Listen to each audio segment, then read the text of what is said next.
ಶರಣರಾದಂತವ್ರು ಮಾತು ಹೇಳ್ತಾರ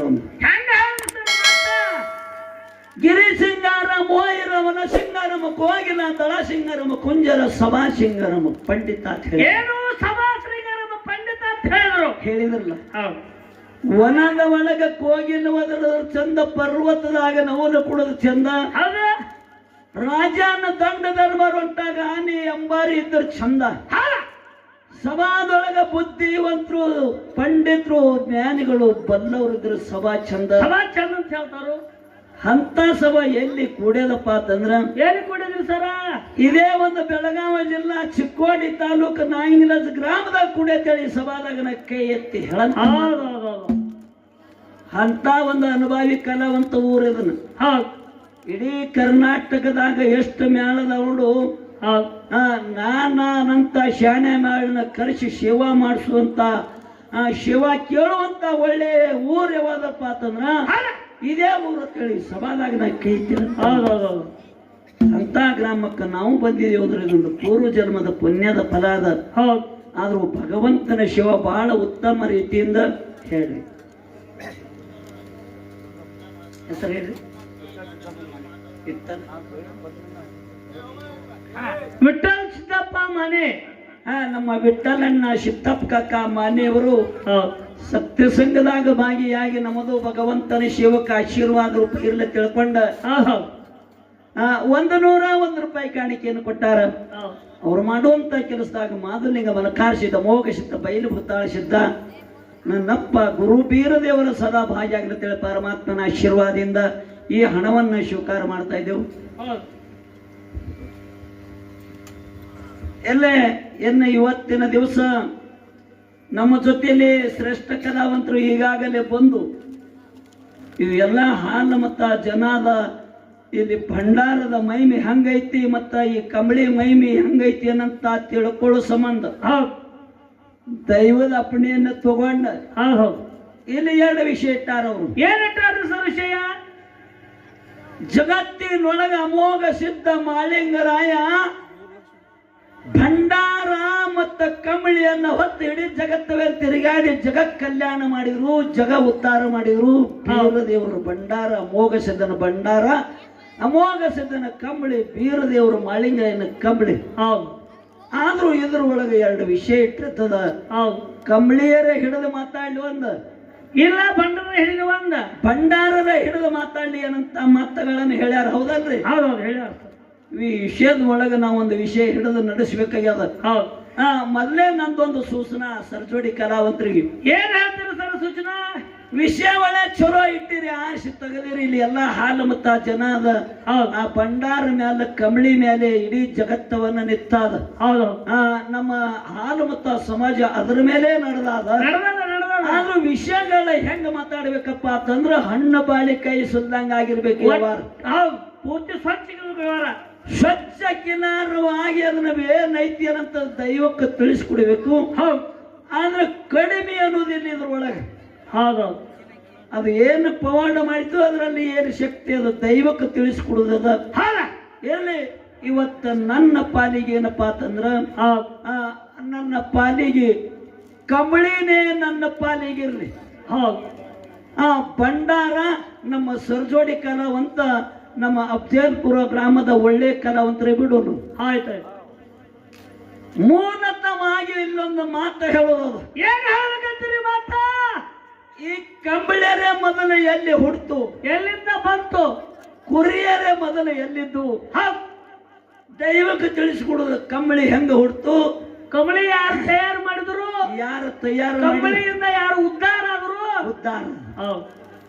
ಮೂಲತವಾಗಿ ಕುರಿ ಹುಟ್ಟಿಗಿತ್ತಲೂ ಮೊದಲೇ ಕಂಬಳಿ ಹುಡ್ತು. ಯಾಕೆ ಹೇಳುವ ಮಾತಪ್ಪ ಅಂತಂದ್ರೆ, ಯಾಕೆ ಹೇಳ್ಕತ್ತೀರಿ ಇದೇ ಮಾತ? ಅತಿ ಶೂನ್ಯ, ಮಧ್ಯ ಶೂನ್ಯ, ಉದ್ದ ಶೂನ್ಯ, ಚತುರ್ ಶೂನ್ಯ, ಪಂಚ ಶೂನ್ಯ, 5 ಶೂನ್ಯ. ಇದು ಮೂಲ ಬರ್ತಾವ್ರಿ. ಮೂಲ ತಿಳ್ಕೊಬೇಕು ನಾವು. ಹೌದು. ಮೂಲ ತಳದಾಗ ಕಂಬಳಿದು, ತಳದಾಗ ಪಾಯ ಹಾಕ್ಬೇಕು. ಮೊದಲ ಪಾಯ ಗಟ್ಟಿತ್ತಪ್ಪ ಅಂತಂದ್ರ ಮೊದಲ ಆಯಾ ತೆಗಿಬೇಕು, ಮೊದಲ ಪಾಯ ಗಟ್ಟಿ ಆಗ್ಬೇಕು. ಪಾಯ ಗಟ್ಟಿ ಐತಪ್ಪ ಅಂತಂದ್ರ ಮುಂದೆ ಮನಿ ಬಂದೋಬಸ್ತ್ ಆತದ. ಹೌದೌದು. ಆ ಸಮಯದಾಗ ಯಾಕಪ್ಪ ಅಂತಂದ್ರ ಅಂಧಕಾರ, ದ್ವಂದ್ಕಾರ, ಓಂಕಾರ, ನೀರ ನಿರಂಕಾರ. ಓಂಕಾರದೊಳಗ ಪರಮಾತ್ಮ. ಹೌದು. ಪರಮಾತ್ಮ ಯಾಕಪ್ಪ ಅಂತಂದ್ರ ಅತಿ ಶೂನ್ಯ, ಮಧ್ಯ ಶೂನ್ಯ, ಊರ್ಧ್ವ ಶೂನ್ಯ, ಚತುರ್ ಶೂನ್ಯ, ಪಂಚ ಶೂನ್ಯ, 5 ಶೂನ್ಯ. ಹೌದು.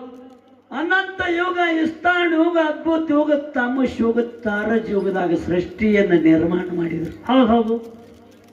ಬ್ರಹ್ಮ, ವಿಷ್ಣು, ಮಹೇಶ್ವರ ಅವರು 3 ಮಂದಿ ಮಾಲಕರು, ಅವರೇ ಪಾಲಕರಾದರು. ಹೌದು. ಅಲ್ಲಿ ಮೂಲತವಾಗಿ ಪರಮಾತ್ಮಗ ಪಟ್ಟು ಕಟ್ಟಬೇಕಾಯ್ತು ಕೈಲಾಸದಾಗ. ಹೌದು. ಪರಮಾತ್ಮಗ ಪಟ್ಟು ಕಟ್ಟಬೇಕಾಗಿದ್ರ ಅಲ್ಲಿ ಪಟ್ಟಕ್ಕೆ ಏನ್ ಬೇಕಾಯ್ತು? ಹೌದು. ಕಂಬಳಿ ಬೇಕಾಯ್ತು. ಹೌದು. ಹಾಸಬೇಕು. ಕಂಬಳಿ ಹಾಸನಕ್ಕೆ ಬೇಕಾಗಿತ್ತು. ಆದ್ರೆ ಕಂಬಳಿ ತಯಾರು ಮಾಡ್ಬೇಕಾಗಿದ್ರ ಹೌದು. ವಾಯು ಮುನಿ, ಅಗ್ನಿ ಮುನಿ, ಉದಕ ಮುನಿ ಅಂತ ಹೇಳಿ 3 ಮಂದಿ ಋಷಿಗಳು. ಮಹರ್ಷಿಗಳು. ಋಷಿಗಳ ಆ ಜಡೆಯ ಕೂದಲಗಳನ್ನ ತೆಗೆದು ಹೌದು. ಯಾರ್ಯಾರು ಮುಂದೆ ನೇವಿದ್ರು? ಹೌದು. ಬ್ರಹ್ಮ, ವಿಷ್ಣು, ನಾರದರ ಕಂಬಳಿಯನ್ನ ನೇಯ್ರು. ಹೌದು. ಯಾರು? ಬ್ರಹ್ಮ, ವಿಷ್ಣು, ನಾರದರ ಕೂಡಿ ಕಂಬಳಿಯನ್ನ ನೇಯ್ರು. ಪ್ರಥಮದಲ್ಲಿ ಕಂಬಳಿಯನ್ನ ಹೆಂಗ ಹುಟ್ಟುತ್ತಪ್ಪ ಅಂತಂದ್ರ ಎಲ್ಲಿಂದ ಹುಟ್ಟಿದ್ರು ಸರ್ ಕಂಬಳಿ? ಋಷಿ ರೋಮದಿಂದ ಕಂಬಳಿಯನ್ನ ತಯಾರಾಯ್ತು. ಅದೇ ಕಂಬಳಿ ಪರಮಾತ್ಮನ ಪಟ್ಟೆಗಟ್ಟು ಸಮಯದಾಗ ಆ ಕಂಬಳಿಯನ್ನ ಅದು ಚಾಚಕ ಬತ್ತು. ಋಷಿ ರೋಮದಿಂದ ಕಂಬಳಿ. ರೋಮ ಅಂದ್ರೆ ಕೂದಲ. ಹೌದು. ಆ ಋಷಿ ರೋಮದಿಂದ ತಯಾರಾಯ್ತು ಮೂಲತವಾಗಿ. ಅದೇ ಕಂಬಳಿ ಎಲ್ಲಿಟ್ರಪ್ಪ ಅಂತಂದ್ರೆ ಕಾಂಜಿನ ಕಂಬಿನೊಳಗ ಕಂಬಳಿಯನ್ನಿಟ್ರು. ಹೌದು ಹೌದು. ಎಲ್ಲಿ? ಕಾಂಜಿನ ಕೊಂಬ. ಕೈಲಾಸದೊಳಗ ಕಾಂಜಿನ ಕಂಬಿನೊಳಗ ಕಂಬಳಿಯನ್ನಿಟ್ರು. ಅದೇ ಕಂಬಳಿ ಯಾಕಪ್ಪ ಅಂತಂದ್ರೆ ಮರ್ತ್ಯ ಲೋಕಕ್ಕೆ ಬತ್ತು. ಹೌದು.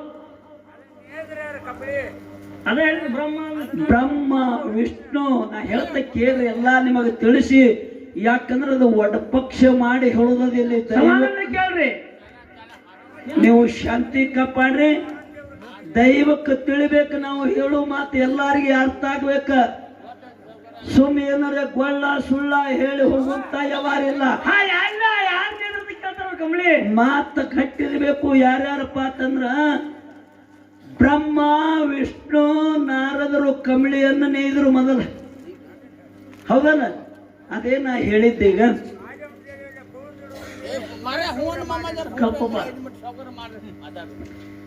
ಅದೇ ಕಂಬಳಿ ಏನಪ್ಪ ಅಂತಂದ್ರ ಪರಮಾತ್ಮಗ ಪಟ್ಟಗಟ್ಲಕ ಕಂಬಳಿಯನ್ನು ತಂದ್ರು. ಅದೇ ಕಂಬಳಿ ಕಾಂಜಿನ ಕಂಬಿನೊಳಗಿಟ್ರು. ಆ ಕಾಂಜಿನ ಕಂಬಿನೊಳಗ ಕಂಬಳಿ ಹೆಂಗಪ್ಪ ಅಂತಂದ್ರೆ ಮರ್ತ್ಯ ಲೋಕಕ್ಕ ಬಂತು. ಹೌದು. ಮರ್ತ್ಯ ಲೋಕಕ್ಕೆ ಬರ್ಬೇಕಾಯ್ರಿ. ಇಲ್ಲೊಂದು ಕಾರಣ ಅದ. ಏನಂದ್ರೆ ಸರ ಹೆಂಗ ಬತ್ತು ಹೆಂಗಿಲ್ಲ ಯಾರಿಗೆ ಉದ್ಧಾರ ಮಾಡ್ತನ್ನೋದು ಮತ್ತು ಸಂಧಿಗೆ ಹೇಳೋನು. ಹೌದು. ಈ ಕಂಬಳಿಯಲ್ಲಿ ಎಂತ ಶಕ್ತಿ ಐತಿ ಏನಂತ ಮಾತಾಡೋನ್ ದೈವಕ್ಕೆ ತಿಳಿಸ್ಕೊಡೋನು.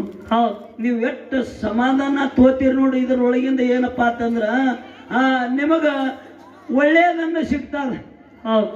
ಈ ಭಂಡಾರದು ಮತ್ತು ಕಂಬಳಿ ಮೈ ಮೆಂದ ತಿಳಿಸ್ಕೊಡುವಂತ 2 ಕಲಾವಂತರು ಇವತ್ತು ಇಟ್ಟಾರಂದ್ರೆ ಬಹಳ ಆನಂದ ಆಗ್ಯದ ನಮಗ. ಹೌದು.